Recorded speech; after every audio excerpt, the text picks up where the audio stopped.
Hello friends, स्वागत करते हैं हमारे यूट्यूब चैनल ट्रिकी विद जेके में। फ्रेंड्स, आज का हमारा टॉपिक है भारतीय संविधान के टॉप 110 अति महत्वपूर्ण प्रश्न। फ्रेंड्स, इसमें हमने राज्यसभा, लोकसभा, विधान परिषद और विधानसभा इनसे बनने वाले अति महत्वपूर्ण प्रश्न 110 जो बनेंगे उसको लेकर के आए हैं। तो वीडियो में अंत तक बने रहिए। इसमें हमने एग्ज़ाम के पॉइंट ऑफ व्यू से सारे सेलेक्टिव क्वेश्चंस को लिए हैं जो कि एग्ज़ाम में कई बार पूछा जा चुका है। तो आप किसी भी गवर्नमेंट एग्ज़ाम की तैयारी कर रहे हो तो यह वीडियो आपके लिए काफ़ी ज़्यादा हेल्पफुल रहने वाली है। तो चलिए शुरू करते हैं। इसके पहले हमने संविधान के भाग और अनुसूचियों से संबंधित जो भी इम्पोर्टेंट प्रश्न बनेंगे उन सभी को बताए हैं। अगर वह वीडियो आप नहीं देखे हैं तो वीडियो का लिंक डिस्क्रिप्शन में डाल दिया गया है, आप वहां से जा कर के देख सकते हैं।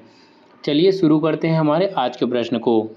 आज का पहला प्रश्न है, भारतीय संसद के ऊपरी सदन को किस रूप में जाना जाता है? Option B, Rajya Sabha. जो ऊपरी सदन है उसे राज्यसभा के रूप में जाना जाता है। लोकसभा को निम्न सदन कहते हैं। अगला प्रश्न, राज्यसभा को स्थायी सदन कहते हैं क्योंकि? ऑप्शन बी, इसे विघटित नहीं किया जा सकता है। राज्यसभा को कभी भी विघटित नहीं किया जा सकता है क्योंकि यह एक स्थायी सदन है। प्रत्येक 2 वर्षों के बाद में इसके जो 1/3 सदस्य होते हैं वे सेवानिवृत्त होते हैं और पूर्णकालिक अवधि के लिए जो निर्वाचित सदस्य होते हैं वो 6 वर्ष की अवधि के लिए ही कार्य पर आते हैं। ये आपको याद रखना है। अगला प्रश्न, राज्यसभा में सीटों की अधिकतम संख्या कितनी हो सकती है? ऑप्शन ए, 250। राज्यसभा में अधिकतम सीटों की संख्या 250 हो सकती है। अगला प्रश्न, वर्तमान समय में राज्यसभा में सदस्यों की संख्या प्रभावी सदस्यों की संख्या कितनी है? राइट आंसर है ऑप्शन बी, 245। जो राज्यसभा है वहाँ पर प्रभावी सदस्यों की संख्या है 245। अगला प्रश्न, राज्यसभा में प्रतिनिधित्व होता है तो किसका होता है? राज्यों का और संघ शासित क्षेत्र दोनों का ही होता है। तो राइट आंसर है ऑप्शन सी, उपर्युक्त दोनों। अगला प्रश्न, राज्यसभा में सदस्यों का प्रतिनिधित्व किस बात पर निर्भर करता है? ऑप्शन बी, राज्यों के जनसंख्या के ऊपर। अगला प्रश्न, राज्यसभा में किस राज्य के प्रतिनिधियों की संख्या सर्वाधिक है? Option D, Uttar Pradesh. उत्तर प्रदेश के प्रतिनिधियों की संख्या सर्वाधिक है। उत्तर प्रदेश में राज्यसभा की सर्वाधिक सीटें हैं जिसमें 31 सीटें हैं, जहां पर 30 सीटों पर अभी भी सदस्य हैं और 1 सीट खाली है। अगला प्रश्न, किस संघ शासित क्षेत्र का राज्यसभा में प्रतिनिधित्व है? ऑप्शन ए, दिल्ली और पांडुचेरी। अगला प्रश्न, राज्य युग्मों में किसे राज्यसभा में समान प्रतिनिधित्व प्राप्त है? ऑप्शन बी, मध्य प्रदेश और गुजरात। यहाँ पर राज्यसभा में समान प्रतिनिधित्व प्राप्त है। गुजरात में राज्यसभा सीटें हैं 11, जिसमें से वर्तमान समय में 4 स्थान रिक्त हैं। वह मध्य प्रदेश में राज्यसभा की सीटें हैं 11, यहाँ पर 3 स्थान अभी भी रिक्त है। अगला प्रश्न, बिहार से राज्यसभा के लिए कितने सदस्य निर्वाचित होते हैं? Option D, 16। बिहार के लिए कितना? 16 सदस्य राज्यसभा के लिए निर्वाचित होते हैं। अगला प्रश्न, राज्यसभा में सर्वाधिक प्रतिनिधित्व के आधार पर राज्यों का सही अवरोही क्रम कौन सा है? ऑप्शन ए, उत्तर प्रदेश, महाराष्ट्र और तमिलनाडु। यह इसका सही क्रम है। अगला प्रश्न, राज्यसभा के लिए सदस्यों की न्यूनतम आयु क्या होती है? ऑप्शन सी, 30 वर्ष। अगला प्रश्न, राज्यसभा के सदस्यों का कार्यकाल कितने वर्ष का होता है? ऑप्शन डी, 6 वर्ष का। अगला प्रश्न, राज्यसभा के 1/3 सदस्य प्रत्येक कितने वर्षों के पश्चात सेवानिवृत्त होते हैं तथा नए 1/3 सदस्य उनका स्थान लेते हैं? ऑप्शन ए, 2 वर्ष के बाद में। 2 वर्ष के बाद में प्रत्येक 1/3 सदस्य जो हैं वो सेवानिवृत्त होते हैं। अगला प्रश्न, क्या राष्ट्रपति लोकसभा की भांति राज्यसभा को भंग कर सकता है? ऑप्शन बी, कभी नहीं। लोकसभा को कभी भी भंग नहीं किया जा सकता। अगला प्रश्न, लोकसभा और राज्यसभा में पूर्णतः गणपूर्ति जिसे कोरम कहते हैं, इसकी संख्या क्या है? ऑप्शन सी कुल सदस्य संख्या का 1/10, ये इसका राइट आंसर है। इम्पॉर्टेंट पॉइंट से देखते हैं। लोकसभा में कुल 545 सदस्य होते हैं, इसलिए कोरम संख्या 55 होती है। और राज्यसभा में कुल सदस्यों की संख्या 250 होती है, इसलिए कोरम संख्या 25 होती है। गणपूर्ति के अभाव में सदन की कार्यवाही को स्थगित करनी पड़ती है। ये एक इम्पॉर्टेंट पॉइंट्स है। अगला प्रश्न, राज्यसभा को भंग करने का अधिकार किसे प्राप्त है? ऑप्शन डी इनमें से किसी को भी नहीं, क्योंकि राज्यसभा जो है वो एक स्थायी सदस्य है, इसे कभी भी भंग नहीं किया जा सकता। अगला प्रश्न, राज्यसभा का सभापति कौन होता है? ऑप्शन बी भारत के उपराष्ट्रपति राज्यसभा का पदेन सभापति होता है। अगला प्रश्न, राज्यसभा का सभापति राइट आंसर है लोकसभा एवं राज्यसभा के सदस्यों द्वारा संयुक्त रूप से चुना गया। ये होते हैं राज्यसभा का सभापति जो कि उपराष्ट्रपति होता है देश के। अगला प्रश्न, राज्यसभा के उपसभापति का निर्वाचन कौन करता है? ऑप्शन बी राज्यसभा के सदस्यों के द्वारा। अगला प्रश्न, स्वतंत्र भारत में राज्यसभा के प्रथम सभापति कौन थे? Option B doctor S Radhakrishnan, यह स्वतंत्र भारत के राज्यसभा के प्रथम सभापति थे। अगला प्रश्न, किसके संबंध में राज्यसभा को लोकसभा के अपेक्षाकृत अधिक अधिकार प्राप्त है? ऑप्शन सी नई अखिल भारतीय सेवा संघ का गठन करना। अगला प्रश्न, राज्यसभा धन विधेयक पर अपनी सहमति कितने दिनों तक रोक कर रख सकती है? ऑप्शन ए 14 दिनों तक। जो राज्यसभा है वो धन विधेयक पर सहमति के लिए केवल 14 दिनों तक जो विधेयक है उसे अपने पास रोक करके रख सकता है। इम्पॉर्टेंट पॉइंट से देखते हैं। संविधान के अनुच्छेद 110 में धन विधेयक की परिभाषा दी गई है। राज्यसभा धन विधेयक के न तो आविष्कार कर सकती है और न ही उसमें कोई संशोधन करने का अधिकार है। राज्यसभा जो है वो अधिकतम से अधिकतम केवल 14 दिन तक ही उस बिल को अपने पास रोक करके रख सकता है। अगला प्रश्न, राज्यसभा एक स्थायी सदन होने के कारण इसके जो 1/3 सदस्य हैं वो प्रति 2 वर्ष के पश्चात सेवानिवृत्त होते हैं। ऑप्शन ए इसका राइट आंसर। अगला प्रश्न, निम्नलिखित में से किसमें राज्यसभा की कोई भूमिका नहीं होती है?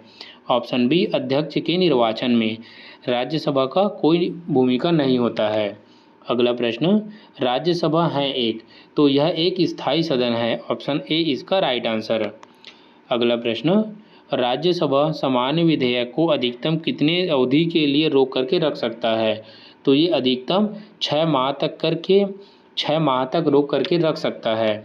अगला प्रश्न, सर्वप्रथम किस फिल्म अभिनेता को राज्यसभा का सदस्य मनोनीत किया गया था? ऑप्शन डी पृथ्वीराज कपूर, यह प्रथम अभिनेता थे जिन्हें राज्यसभा का सदस्य मनोनीत किया गया था। अगला प्रश्न, राज्यसभा की प्रथम अभिनेत्री कौन थी? नामित अभिनेत्री है ना, तो राइट आंसर है ऑप्शन ए नरगिस दत्त, यह प्रथम अभिनेत्री थी। अगला प्रश्न, प्रधानमंत्री पद पर नियुक्त होते समय कौन राज्यसभा का सदस्य था? राइट आंसर है उपयुक्त सभी। इंदिरा गांधी, इंद्र कुमार गुजराल और मनमोहन सिंह, यह तीनों ही राज्यसभा का सदस्य थे कब? प्रधानमंत्री के पद पर नियुक्ति के समय। अगला प्रश्न, राज्यसभा की प्रथम महिला महासचिव कौन थे? Option D V S. Rama Devi, यह इसका राइट आंसर है। इम्पॉर्टेंट पॉइंट से देखते हैं। राज्यसभा की प्रथम महिला महासचिव थी वी.एस. रमा देवी। उन्होंने 1 जुलाई 1993 से 25 सितंबर 1997 तक इस पद पर कार्य किया। इसके अलावा वह कर्नाटक की पहली महिला राज्यपाल रही है। ये एक इम्पॉर्टेंट पॉइंट्स है। अगला प्रश्न, राज्यसभा का गठन सर्वप्रथम कब हुआ? ऑप्शन डी 3 अप्रैल 1952 को। अगला प्रश्न, राज्यसभा के पहले समूह की सेवानिवृत्त कब हुई? ऑप्शन सी 2 अप्रैल 1954 को। अगला प्रश्न, संसद के किसी भी सदन के दोनों सत्रों के बीच में अंतराल किससे अधिक नहीं होना चाहिए? ऑप्शन बी 6 माह के अंदर ही दोनों सदन का जो 2 सत्रों के बीच 6 माह से ज़्यादा अंतराल नहीं होना चाहिए। अगला प्रश्न, भारत में कौन सा विधेयक राज्यसभा में पुनर्स्थापित नहीं किया जा सकता? ऑप्शन ए धन विधेयक। अगला प्रश्न, निम्नलिखित राष्ट्रपतियों में से कौन भारत के राज्यसभा के उपसभापति थे? Option B Pratibha Devi Singh Patil ji. अगला प्रश्न, राष्ट्रपति द्वारा राज्यसभा के कितने सदस्य को नामित किया जाता है? ऑप्शन बी 12 सदस्यों को राष्ट्रपति के द्वारा मनोनीत किया जाता है। फ्रेंड्स, अगर वीडियो पसंद आ रहा हो तो प्लीज़ वीडियो को लाइक करें और हमारे चैनल पे अंत तक बने रहिए। इसमें मोस्ट इम्पॉर्टेंट क्वेश्चंस को लिया गया है। अगला प्रश्न, निम्नलिखित में से जनता द्वारा प्रत्यक्ष रूप से निर्वाचित सदन कौन सा है? Option B Lok Sabha. लोकसभा जो है वह जनता के द्वारा चुना गया प्रत्यक्ष निर्वाचित सदन है। अगला प्रश्न, भारत में लोकसभा किसका प्रतिनिधित्व करता है? ऑप्शन सी भारतीय जनता का। जो लोकसभा है वह जो भारतीय जनता का प्रतिनिधित्व करता है। भारतीय संविधान के किस अनुच्छेद में लोकसभा के गठन के संबंध में प्रावधान किया गया है? ऑप्शन सी उपर्युक्त दोनों, अनुच्छेद 81 और अनुच्छेद 331 दोनों में ही लोकसभा के गठन के संबंध में प्रावधान दिया गया है। इम्पॉर्टेंट पॉइंट से समझते हैं। प्रथम लोकसभा का गठन 17 अप्रैल 1952 को हुआ था। इसकी पहली बैठक हुई थी 13 मई 1952 को। संविधान के 2 अनुच्छेद यथावत 81 तथा 331 में प्रावधान किया गया है। मूल संविधान में लोकसभा की सदस्य संख्या 500 निर्धारित की गई थी, किंतु बाद में इसमें वृद्धि की गई।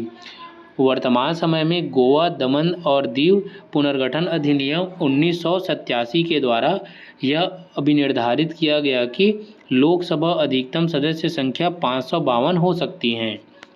अगला प्रश्न, मूल संविधान में लोकसभा सदस्यों की संख्या कितनी निर्धारित की गई है? ऑप्शन ए 500। अगला प्रश्न, लोकसभा की अधिकतम सदस्य संख्या कितनी हो सकती है? Option D 552। अगला प्रश्न, लोकसभा में अनुसूचित जाति के लिए आरक्षित स्थानों की कितनी है? Option D 84। अनुसूचित जनजाति के लिए आरक्षित स्थानों की संख्या 84 है। अगला प्रश्न, लोकसभा में राज्यों को किस आधार पर सीटें आवंटित होती हैं? ऑप्शन ए जनसंख्या के आधार पर। अगला प्रश्न, लोकसभा में राज्यवार सीटों का आवंटन 1971 की जनगणना पर आधारित है। यह निर्धारण किस वर्ष तक यथावत रहेगा? ऑप्शन बी 2026 तक। अगला प्रश्न, लोकसभा के एक निर्वाचन क्षेत्र कम से कम कितनी संख्या का प्रतिनिधित्व करती हैं?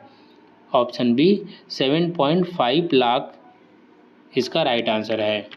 अगला प्रश्न, लोकसभा के लिए प्रथम आम चुनाव कब हुआ था? राइट आंसर है ऑप्शन सी 1952 में इसका प्रथम आम चुनाव हुआ था। अगला प्रश्न, क्षेत्रफल की दृष्टि से देश का सबसे छोटा लोकसभा निर्वाचन क्षेत्र कौन सा है? ऑप्शन ए चांदनी चौक। चांदनी चौक जो है दिल्ली का, वह सबसे छोटा लोकसभा निर्वाचन क्षेत्र है। इम्पॉर्टेंट पॉइंट से समझते हैं। फ्रेंड्स, यहाँ पर क्षेत्रफल के आधार पर भारत के 5 सबसे छोटे लोकसभा निर्वाचन क्षेत्र दिए गए हैं। सबसे पहले है चांदनी चौक जो कि दिल्ली का है, जो क्षेत्रफल है 10.59 वर्ग किलोमीटर। दूसरा है कोलकाता उत्तर पश्चिम जिसका क्षेत्रफल है 13.23 वर्ग किलोमीटर। तीसरा है मुंबई दक्षिण जिसका क्षेत्रफल है 13.73 वर्ग किलोमीटर। चौथा है मुंबई दक्षिण मध्य जिसका क्षेत्रफल है 18.31 वर्ग किलोमीटर। और पांचवा है दिल्ली सदर जिसका क्षेत्रफल है 28.09 वर्ग किलोमीटर। यहाँ पर भारत के 5 सबसे छोटे लोकसभा निर्वाचन क्षेत्र दिया गया है। अगला प्रश्न, कौन सा संवैधानिक संशोधन राज्य में चुने जाने वाले लोकसभा के सदस्यों की संख्या बढ़ाने से संबंधित है? ऑप्शन सी 7वां एवं 31वां, ये दोनों संविधान संशोधन इससे संबंधित है। अगला प्रश्न, लोकसभा में केंद्र शासित प्रदेशों के प्रतिनिधि चुने जाते हैं। ऑप्शन ए प्रत्यक्ष निर्वाचन के द्वारा। अगला प्रश्न, कौन सा राज्य सबसे अधिक प्रतिनिधि लोकसभा में भेजता है? Option D Uttar Pradesh. उत्तर प्रदेश में राज्यसभा सीटों की संख्या भी सर्वाधिक है ना, कितना है? 31। अगला प्रश्न, कौन सा युग्म सही नहीं है राज्यसभा के स्थान में? तो राइट आंसर है ऑप्शन बी असम। असम में जो है वो लोकसभा सीटों की संख्या कितना है? 14 है, ना कि 13। अगला प्रश्न, झारखंड क्षेत्र से लोकसभा के सदस्यों की कुल संख्या क्या है? ऑप्शन ए 14। अगला प्रश्न, उत्तर प्रदेश के बाद सबसे अधिक संसदीय क्षेत्र किस राज्य में है? ऑप्शन सी महाराष्ट्र में। अगला प्रश्न, बिहार में लोकसभा की सीटों की कुल संख्या कितनी है? ऑप्शन ए तो ये है 40।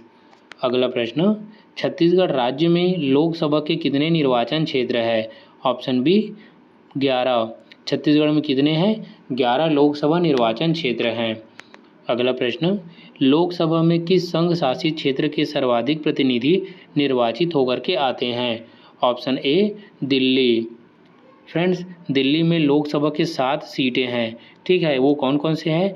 नई Delhi, South Delhi, Chandni Chowk, East Delhi, North East Delhi, West Delhi, North West Delhi. तो ये 7 दिल्ली के लोकसभा सीटें हैं। अगला प्रश्न, आपातकाल के दौरान संसद लोकसभा का कार्यकाल एक बार में कितने सदस्य के लिए कितने समय के लिए बढ़ा सकती है? ऑप्शन बी 1 वर्ष के लिए। अगला प्रश्न, लोकसभा के किसी सदस्य की सदस्यता कितने दिनों तक लगातार अनुपस्थित रहने पर समाप्त हो जाती है? ऑप्शन ए 2 माह तक। अगला प्रश्न, संसद सदस्यों को प्रति माह वेतन के रूप में कितना रुपया प्राप्त होता है? ऑप्शन डी 1 लाख रुपया।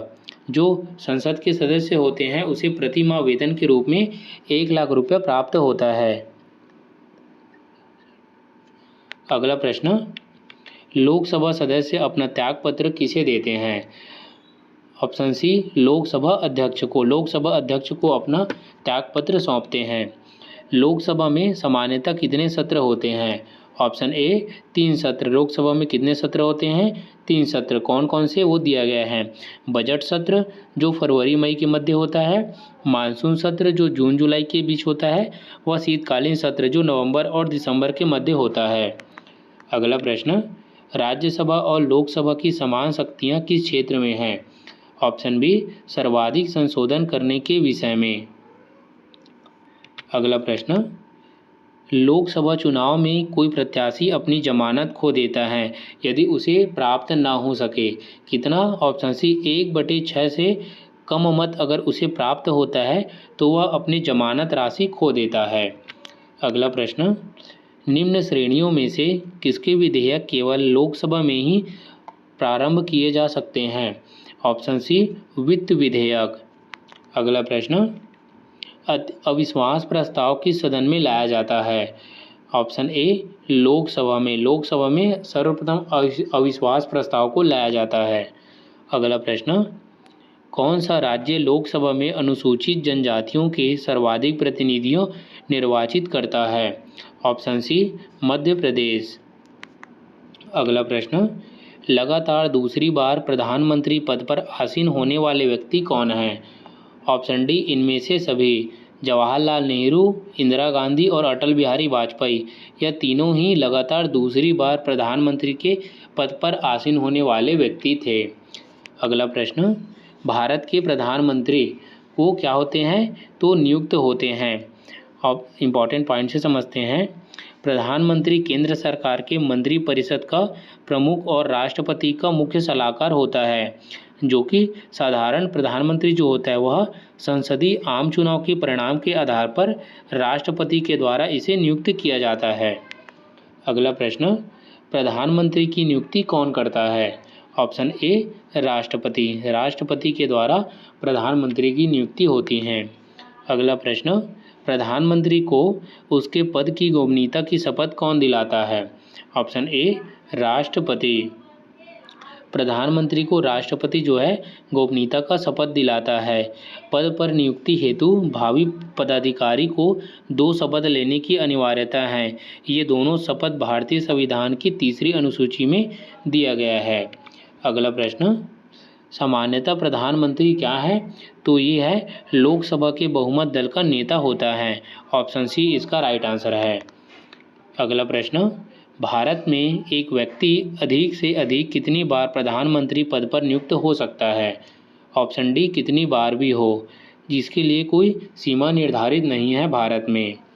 अगला प्रश्न, निम्नलिखित में से कौन लोकसभा का नेतृत्व करता है? ऑप्शन सी प्रधानमंत्री। प्रधानमंत्री लोकसभा का नेतृत्व करता है।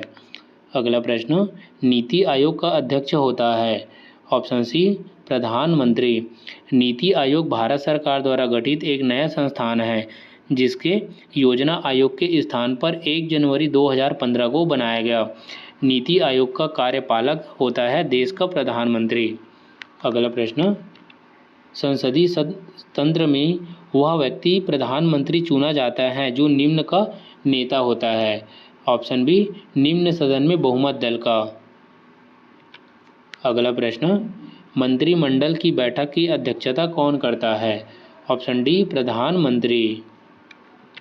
अगला प्रश्न, प्रधानमंत्री की नियुक्ति राष्ट्रपति करता है, यह किस अनुच्छेद में बताया गया है?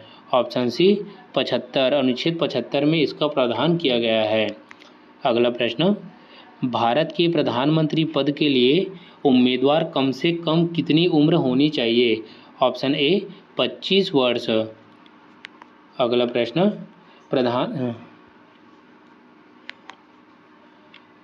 भारत के प्रधानमंत्री का पद है?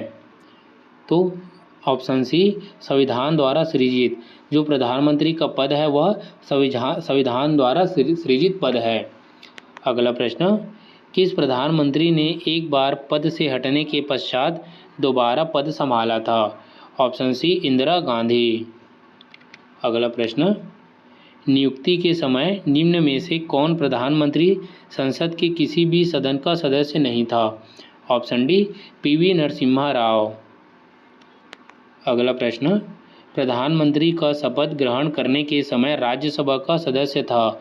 Option B Shrimati Indira Gandhi ji. अगला प्रश्न, लोकसभा का विश्वास मत प्राप्त किए बिना ही प्रधानमंत्री पद पर कार्य करने वाले प्रथम व्यक्ति कौन है? ऑप्शन ए चौधरी चरण सिंह। चौधरी चरण सिंह जी इसका राइट आंसर है। अगला प्रश्न, इंदिरा गांधी दूसरी अवधि के लिए प्रधानमंत्री कब बनी थी? ऑप्शन ए 1980 से 1984 तक। अगला प्रश्न, जवाहरलाल नेहरू के निधन के पश्चात किसने प्रधानमंत्री पद ग्रहण किया? Option C Gulzari Lal Nanda. ये इसका राइट आंसर है। अगला प्रश्न, वह प्रथम प्रधानमंत्री कौन थे जिन्होंने संसद सत्र में उपस्थित हुए बिना ही त्यागपत्र दे दिया था? ऑप्शन सी चौधरी चरण सिंह। अगला प्रश्न, प्रधानमंत्री पद पर सर्वाधिक समय तक कौन आसीन रहा? Option B Jawaharlal Nehru. जवाहरलाल नेहरू जी ने प्रधानमंत्री पर सर्वाधिक समय तक पद पर रहे। ये रहे 15 अगस्त 1947 से 27 मई 1964 तक। कुल 16 वर्ष 284 दिन इस पद पर रहे। अगला प्रश्न, भारत के प्रधानमंत्री के रूप में इनमें से किसका कार्यकाल सबसे कम था? ऑप्शन बी चौधरी चरण सिंह जी का। अगला प्रश्न, निम्नलिखित में से किसने 2 बार कार्यकारी प्रधानमंत्री के रूप में पद ग्रहण किया? Option C Gulzari Lal Nanda ji. 27 मई 1964 से 9 जून 1964 तक जब पंडित जवाहरलाल नेहरू की निधन हुआ, और दूसरी बार बने थे 11 जनवरी 1966 से 24 जनवरी 1966 तक। यह कार्यकारी प्रधानमंत्री के रूप में पद संभाले थे। किसके टाइम में? जवाहरलाल बहादुर शास्त्री के निधन होने पे। अगला प्रश्न, सबसे कम उम्र में प्रधानमंत्री पद पर आसीन होने वाले व्यक्ति कौन है? Option A Rajiv Gandhi. अगला प्रश्न, सबसे अधिक उम्र में प्रधानमंत्री पद पर आसीन होने वाले व्यक्ति कौन हैं? Option C Morarji Desai. अगला प्रश्न, प्रधानमंत्री पद से पद त्याग करने वाले प्रथम व्यक्ति कौन हैं? ऑप्शन सी मोरारजी देसाई जी। अगला प्रश्न, ऐसे प्रथम प्रधानमंत्री जिनके विरुद्ध लोकसभा में अविश्वास प्रस्ताव लाया गया। ऑप्शन ए जवाहरलाल नेहरू, इनके समय में अविश्वास प्रस्ताव लाया गया था। ये प्रस्ताव लाया गया था 22 अगस्त 1963 को कांग्रेस के आचार्य जे.पी. कृपलानी के द्वारा। यह प्रस्ताव 1962 के चीन भारत युद्ध में भारत की हार के बाद लाया गया था। हालांकि यह प्रस्ताव सफल नहीं हुआ था। अगला प्रश्न, भारत के प्रथम सिख प्रधानमंत्री कौन हैं? Option A doctor Manmohan Singh ji. अगला प्रश्न, किस प्रधानमंत्री द्वारा प्रस्तुत विश्वास प्रस्ताव पर अब तक की सबसे लंबी बहस लोकसभा में चली है? ऑप्शन डी अटल बिहारी वाजपेयी, इनके समय में प्रस्तुत विश्वास प्रस्ताव पर सबसे लंबी समय तक लोकसभा में बहस चला है। अगला प्रश्न, अभी तक पद पर रहते हुए कितने प्रधानमंत्रियों की मृत्यु हुई है? ऑप्शन बी 3 प्रधानमंत्रियों की मृत्यु पद पर रहते हुए हुई है। वो कौन कौन से है? तो वो है जवाहरलाल नेहरू जी, जिनकी मृत्यु 1964 में हुई, लाल बहादुर शास्त्री जी जिनका 1966 में, और इंदिरा गांधी की, इनकी मृत्यु 1984 में हुआ था। अगला प्रश्न, किस दल ने 2 वर्ष के समय में 2 प्रधानमंत्री दिए? ऑप्शन बी जनता पार्टी। अगला प्रश्न, वर्ष 1975 से 1977 के बीच आपातकाल के दौरान भारत के प्रधानमंत्री कौन थे? ऑप्शन डी इंदिरा गांधी, ये इसका राइट आंसर है। अगला प्रश्न, राष्ट्रीय आपदा प्रबंधन प्राधिकरण के अध्यक्ष कौन है? ऑप्शन ए प्रधानमंत्री। अगला प्रश्न, भारत के केंद्रीय मंत्रिपरिषद की बैठक की अध्यक्षता कौन करते हैं? ऑप्शन सी प्रधानमंत्री। अगला प्रश्न, कौन व्यक्ति मंत्री परिषद का सदस्यता हो सकता है? ऑप्शन सी संसद का सदस्य। अगला प्रश्न, मंत्री परिषद के सदस्यों को पद की गोपनीयता की शपथ कौन दिलाता है? ऑप्शन ए राष्ट्रपति। राष्ट्रपति के द्वारा मंत्री परिषद के सदस्यों को गोपनीयता का शपथ दिलाया जाता है। अगला प्रश्न, मंत्री परिषद में मंत्रियों की संख्या है? ऑप्शन सी मंत्रिमंडल से अधिक होती हैं। क्या है? ऑप्शन सी इसका राइट आंसर है। अगला प्रश्न, मंत्री परिषद में कितने स्तर पर मंत्री होते हैं? ऑप्शन सी 3 स्तर पर। कौन कौन से? कैबिनेट मंत्री, राज्य मंत्री और राज्य स्वतंत्र मंत्री और राज्य मंत्री, ये 3 मंत्री होते हैं। अगला प्रश्न, स्वतंत्रता के पश्चात मंत्री परिषद के खिलाफ पहला अविश्वास प्रस्ताव कब लाया गया था? ऑप्शन सी 1963 में। अगला प्रश्न, यदि कोई मंत्री राज्यसभा का सदस्य है तो क्या वह लोकसभा में अपना वक्तव्य दे सकता है? तो राइट आंसर है ऑप्शन ए हाँ, वह लोकसभा में अपना वक्तव्य दे सकता है। तो फ्रेंड्स, ये था हमारा आज का टॉपिक, भारतीय संविधान के 110 अति महत्वपूर्ण प्रश्न। इसमें हमने एसएससी और रेलवे के एग्ज़ाम में जो बार बार पूछा गया है, स्पेशली ऐसे प्रश्नों को लिए हैं। तो आप किसी भी गवर्नमेंट एग्ज़ाम की तैयारी कर रहे हो तो यह वीडियो आपके लिए काफ़ी ज़्यादा हेल्पफुल रहने वाली हैं। अगर आप यह वीडियो पूरा देखे हैं तो इससे बाहर एक भी प्रश्न नहीं आएगा।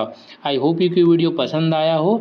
अगर वीडियो पसंद आए तो प्लीज़ वीडियो को लाइक करें और हमारे चैनल को सब्सक्राइब करें व बेल आइकन को दबाना ना भूलें। मिलते हैं नए वीडियो में एक नए टॉपिक के साथ।